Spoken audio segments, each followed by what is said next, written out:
그러나 이제 그리스도께서는 죽은 사람들 가운데 살아나셔서 잠자는 사람들의 첫 열매가 되셨습니다. 한 사람으로 말미암아 죽음이 들어왔으니 또한 한 사람으로 말미암아 죽은 사람의 부활도 옵니다. 아담 안에서 모든 사람이 죽는 것과 같이 그리스도 안에서 모든 사람이 살아나게 될 것입니다. 그러나 각각 제 차례대로 그렇게 될 것입니다. 첫째는 첫 열매이신 그리스도요. 그 다음은 그리스도께서 재림하실 때에 그리스도께 속한 사람들입니다. 그때가 마지막입니다. 그때에 그리스도께서 모든 통치와 모든 권위와 모든 권력을 폐하시고 그 나라를 하나님 아버지께 넘겨드리실 것입니다. 아멘. 하나님께서 이 말씀을 통하여 우리에게 은혜 주시기를 바랍니다. 오늘은 부활주일입니다. 그러나 이렇게 슬프고 가슴 아픈 부활절은 처음인 것 같습니다. 지난 수요일 진도 앞바다에서 여객선 세월호가 침몰한 후 우리는 아무 일도 손에 잡히지 않는 가운데 참 힘든 한 주간을 보냈습니다. 우리는 모두 배에 갇힌 아이들과 승객들의 부모이자 가족으로서 가만히 있으라는 말을 따라 그냥 그 물속에 그냥 가만히 수장되어 버린 착한 아이들로 인해 가슴 아파하며 대한민국의 미래를 내팽겨 둔 채 혼자만 살겠다고 뛰어내린 선장들과 선원들로 인해 분노하며 또 전혀 재난에 준비되어 있지 않은 생명을 중시할 줄 모르는 무능한 대한민국으로 인해 부끄러워하는 가운데 고통과 혼란 속에 한 주간이 지나갔습니다. 이러한 어두운 현실에서 부활을 설교한다는 것은 무엇일까요?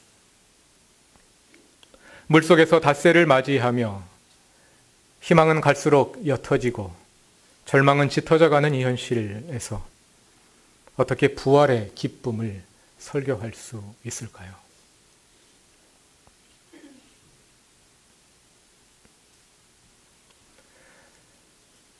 그러나 어쩌면 이것이 우리에게 기회일지도 모릅니다. 왜냐하면 지금은 온 국민이 함께 아파하고 있기 때문입니다.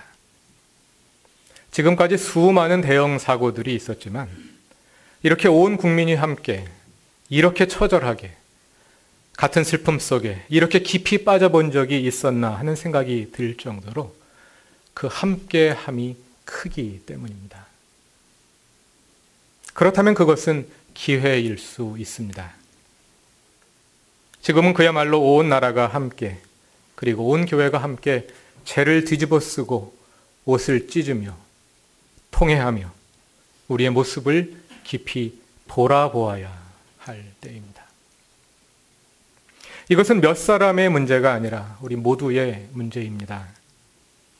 이것은 대한민국의 문제이며 한국 교회의 문제이기도 하고 우리 모두가 함께 풀어야 할 과제이기도 합니다. 이번 사건은 그 문제의 한 단면이 드러난 것뿐입니다. 우리 몸에 깊이 퍼져 있는 질병의 한 증상이 몸 밖으로 나타난 것일 뿐입니다. 이럴 때 우리가 가장 경계해야 할 것은 희생양 메커니즘입니다.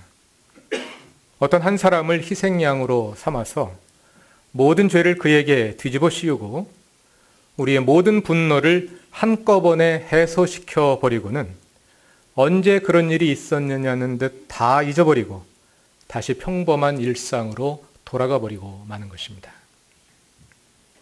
지금까지 대형 사고들이 있을 때마다 우리가 늘 그래왔습니다. 그것이 쌓여서 결국 이런 참사로 이어진 것입니다.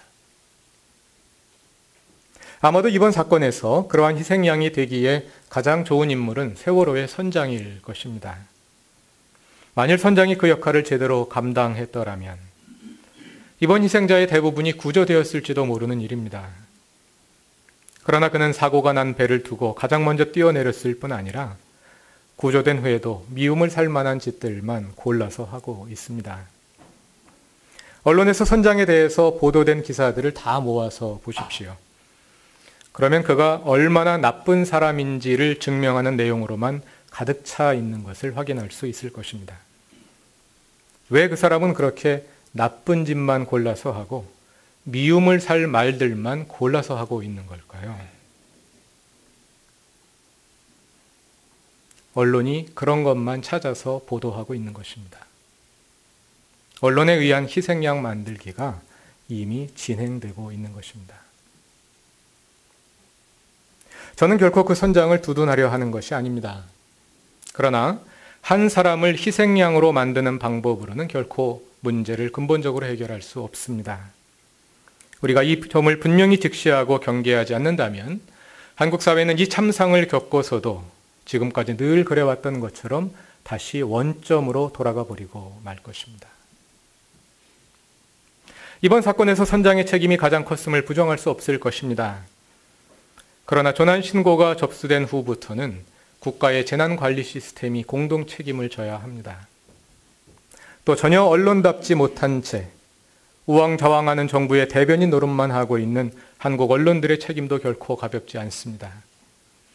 선원들에 대한 안전교육을 제대로 하지 않았을 뿐 아니라 균형장치가 고장난 배를 무리하게 운항시켜온 해운회사의 책임도 말할 나위가 없습니다. 그러나 그것으로 그치지 않습니다. 우리 모두가 통감하듯이 이것이 단지 몇 사람, 몇 기관의 문제가 아니라 대한민국 전체의 뿌리 깊은 질병의 한 증상이 드러난 것이라면 온 국민이 함께 절망하고 있는 지금 이 시점은 바로 대한민국의 온 국민이 이 나라의 법적 주인으로서의 책임을 통감하고 우리의 질병을 근본적으로 들여다보며 함께 치유하기 위해 힘써야 할 때일 것이기 때문입니다. 선장 한 사람을 향해 분노하기 전에 마음을 추스르고 스스로를 돌아봅시다. 그 선장의 모습 속에 우리 자신의 모습이 들어있지 않습니까? 차분하고 냉정하게 생각해 봅시다. 우리는 자녀들을 잘 교육시켜서 그 자녀들이 자라나 이 사회의 엘리트가 되길 바랍니다. 말하자면 우리의 자녀들이 이 사회의 선장이 되기를 바라는 것입니다. 우리는 그 자녀들을 어떤 선장으로 키우고 있습니까? 내가 나중에 이 사회에서 여객선의 선장과 같은 위치에 서게 된다면, 그런데 어느 날 항해하던 중 배가 침몰할 위기를 만나게 된다면 너는 그 배에 탄 승객들을 하나도 남김없이 다 찾아서 구조해낸 후에 내가 가장 늦게 배에서 내려야 한다. 만일 그러다가 내가 죽는 한이 있더라도 그것이 내가 해야 할 본분이다. 왜냐하면 너는 선장이기 때문이다. 왜냐하면 너는 그리스도인 선장이기 때문이다. 우리는 우리의 자녀들을 이렇게 가르쳐 왔습니까? 아니, 부모이기 때문에 차마 그렇게 말할 수 없다고 칩시다. 그럼 대한민국에서 교육을 받는 우리의 자녀들이 학교이든 학원이든 교회이든 아니면 그 외 어디서이든 그런 선장이 되도록 교육받아 왔습니까? 아무도 그렇게 가르치지 않는데 어디서 그런 선장이 나올 수 있겠습니까? 때로 국가기관의 부패나 부정이 발견되어 언론에 보도되곤 합니다. 그럴 때마다 그 기관의 수장이 책임지는 것을 보기 어렵습니다. 대부분 밑에 있는 실무자 가운데 하나가 모든 책임을 뒤집어쓰고 물러나거나 감옥에 감으로써 사건이 종료되는 것이 보통입니다. 사람들은 그걸 가리켜 꼬리 자르기라고 부릅니다. 꼬리 자르기는 대한민국의 재벌 기업들에서도 자주 일어납니다. 재벌 기업들이 편법 상속을 비롯한 많은 부정을 자행하고 있습니다. 그러나 그 책임을 기업의 총수가 지는 것을 보기 어렵습니다. 대개는 검찰이 기소하지도 않고 기소되더라도 대부분은 중간 간부 수준에서 적절히 마무리됩니다. 그리고 우리는 그것을 당연하게 받아들입니다. 그 일들을 끄집어내려 비판하려고 하는 말이 아닙니다. 이것이 오늘 우리의 현실임을 확인하고자 하는 것입니다. 그것이 오늘날 바로 대한민국 사람들이 살아가는 방식이라는 것입니다. 그러할진데 어찌 우리가 그 선장 한 사람만을 나무라고 있을 수 있겠습니까? 모든 부모들이 자녀들을 이기적인 출세지향주의자로 키우고 있는데 이 사회의 엘리트들이 자기 책임을 부하들에게 떠넘기고 있는데 그러한 문화 속에서 어떻게 진정한 선장다운 선장이 나올 수가 있습니까? 만일 우리가 그 선장을 희생양 삼아 분노를 해소함으로써 또 한 번의 꼬리 자르기를 하고 끝나게 된다면 우리는 우리 자신이 그 선장과 다를 것이 전혀 없는 사람들을 자인하는 것에 불과합니다. 아니, 그 선장이 바로 우리 자신이며 그냥 앞으로도 계속 그렇게 살겠다고 자포자기하는 것과 다르지 않습니다. 이번에 여객선 참사는 우리가 근본으로부터 새로워질 수 있는 기회입니다. 그러나 너무 큰 희생을 대가로 지불하고 얻은 기회입니다. 이렇게 큰 대가를 지불하고도 그 기회를 활용하지 못한다면 앞으로 대한민국에 더 희망이 있다고 누가 장담할 수 있겠습니까? 우리가 지금 우리의 실패와 아픔 속에서 우리가 새로워질 수 있는 기회를 발견할 수 있다면, 그래서 새로워진 지금과 다른 나라를 꿈꿀 수 있다면 이번 부활절은 우리에게 진정한 부활절로 다시 경험될 것입니다. 왜냐하면 부활을 처음 경험한 초대 교회들의 성도들에게서도 부활은 절망 속에 피어난 꽃이었기 때문입니다. 오늘 본문 고린도전서 15장은 부활장이라고 불리곤 합니다. 왜냐하면 58절이나 되는 꽤 긴 한 장 전체가 부활에 관해서 말하고 있기 때문입니다. 우리는 부활하면 보통 예수님의 부활을 떠올립니다. 그러나 고린도전서 15장의 중심 주제는 예수님의 부활이 아닙니다. 고린도전서 15장을 읽게 한 중심 이슈는 예수의 부활이 아니라 우리의 부활입니다. 이 본문뿐이 아닙니다. 바울 서신 중 부활을 논하고 있는 많은 본문에서 이슈가 되고 있는 것은 예수의 부활이 아니라 우리의 부활입니다. 예수의 부활은 우리의 부활을 확실히 보여주는 근거로 사용되고 있습니다. 왜 그럴까요? 초대교회의 성도들은 죽음의 상황, 십자가의 현실 속에서 살아가고 있었기 때문입니다. 그래서 예수의 십자가 죽음이 반드시 부활로 마무리되어야 하듯이 십자가를 지고 주를 따르는 성도들의 삶은 반드시 예수를 따르는 사람들의 부활로 완성되어야 했기 때문입니다. 그것은 초대교회의 부활 신앙이 자란 토양이 바로 인간의 눈으로는 희망을 찾아보기 힘든 어두운 고난의 상황이었음을 보여줍니다. 그처럼 오늘 낙담 가운데 우리의 있는 상황은 어쩌면 초대교회의 그 상황과 같습니다. 그런 의미에서 우리는 오늘에야 비로소 진정한 부활절을 맞이하고 있는 것인지도 모릅니다.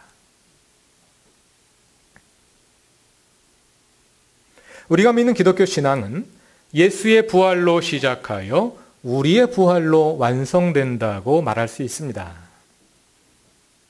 왜 십자가에서 시작하여 부활로 끝난다고 하지 않고 부활로 시작하여 부활로 끝난다고 하는 걸까요? 역사적인 설명입니다.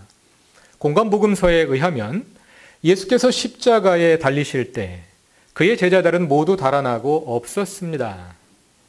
그들 가운데 아무도 예수의 십자가의 의미를 이해하지 못했기 때문입니다. 그렇게 예수의 제자 그룹은 침몰했습니다.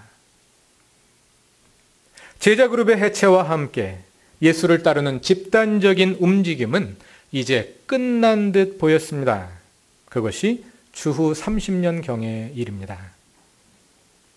그런데 그로부터 불과 몇 년이 지나지 않아 예루살렘에는 이상한 소식이 들려오기 시작했습니다. 예수를 그리스도로 믿는 사람들이 시리아의 다마스쿠스에 모여 신앙운동을 하고 있는데 그 세력이 무시할 수 없을 만큼 크고 왕성해서 당장 손을 쓰지 않으면 유대교 신앙을 위협할 정도라는 소식이 말입니다. 그래서 바울로 이름을 바꾸기 전에 사울이 대제사장의 신임장을 받아 그리스도인들을 처단하기 위해 다마스쿠스로 행차를 하지 않으면 안 되었던 것입니다. 무엇이 예수의 죽음과 함께 사방으로 흩어졌던 그리스도인들을 다시 모이게 하고 그토록 파급력 있는 신앙운동으로 자라나게 한 걸까요? 그것이 예수의 부활입니다. 부활하신 예수와의 만남이 절망 가운데 흩어진 그리스도인들을 다시 모이게 한 것입니다. 기독교 신앙은 거기에서 시작되었습니다. 신약 성경을 읽어보면 어디에서도 예수님이 실제로 부활하셨느냐고, 예수님이 부활하신 것 맞느냐고 질문하는 사람이 한 사람도 없습니다. 그리고 신약 성경의 어느 구절에서도 예수가 실제로 부활했다고 입증하려 하거나 설명하려 하는 것을 찾아볼 수 없습니다. 왜 그럴까요? 예수의 부활에 대한 경험이 초대교회의 전제였기 때문입니다. 십자가 죽음에 절망하여 흩어졌던 사람들이 부활하신 예수를 만났고 그 부활의 경험으로 인해 다시 모여 이룬 것이 바로 최초의 교회였기 때문입니다. 그렇게 예수의 부활의 토대 위에 그리스도의 교회가 세워진 것입니다. 그러므로 기독교는 예수의 부활과 함께 시작되었다고 말할 수 있습니다. 그러나 그것은 시작일 뿐이었습니다. 예수께서 부활하시기 전이나 후나 그리스도인들을 둘러싸고 있는 현실에는 아무 변화가 없었습니다.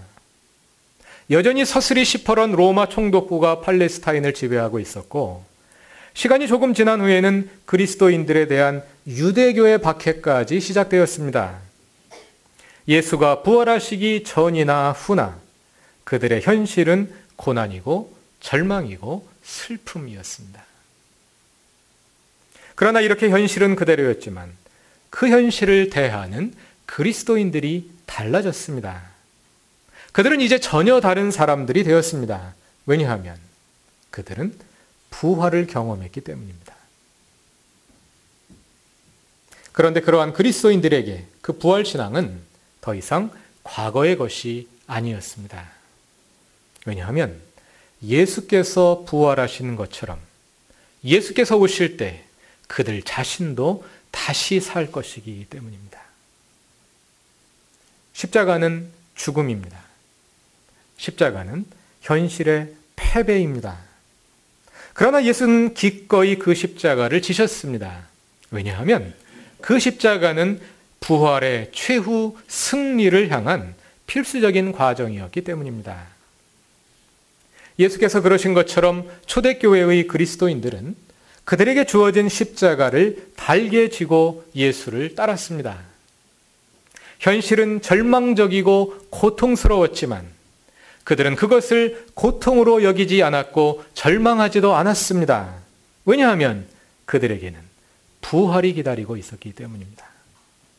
예수께서 다시 사신 것처럼 우리도 다시 살리라. 부활의 첫 열매가 되신 예수를 따라 우리도 다시 살리라. 그 부활의 신앙으로 말미암아 그들은 무덤 속에서 예배를 드리면서도 기쁨과 감격을 경험했고 모진 박해 가운데서도 오히려 그들에게 박해받을 자격을 주신 하나님께 감사할 수 있었습니다. 그것이 오늘 본문 고린도전서 15장에 담긴 메시지입니다.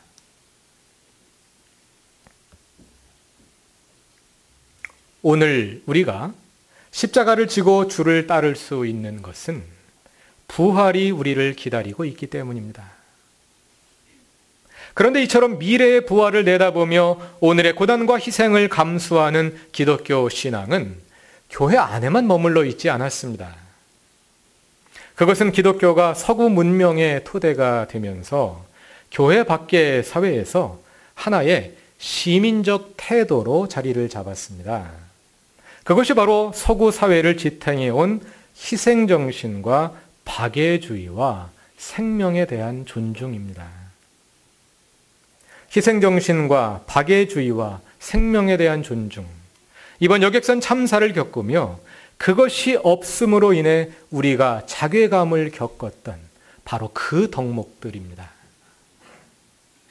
우리에게 없는 그것을 서구인들이 가지고 있는 이유는 그들의 기독교 신앙이 교회 안에 머물지 않고 세상으로 나가서 시민 정신의 토대가 되었기 때문입니다.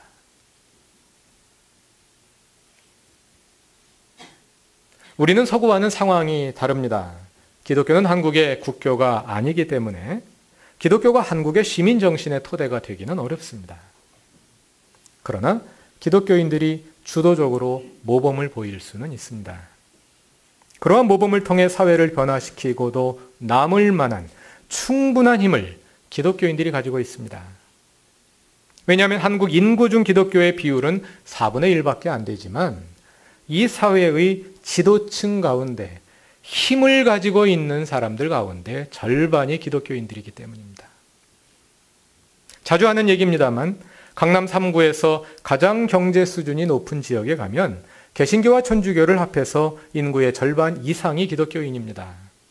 국회의원 가운데, 정부 고위직 관리들 가운데, 판검사 의사 가운데, 또 기업가들 가운데 절반 이상이 기독교인입니다. 사회와 문화를 바꾸는 것은 다수결로 하는 것이 아닙니다. 소수의 모범이 파도를 일으켜 전 사회를 바꾸는 것입니다. 그런 점을 고려하자면 한국의 기독교는 한국 사회를 통째로 몇 번을 뒤바꾸고도 남을 만한 엄청난 영향력을 가지고 있습니다.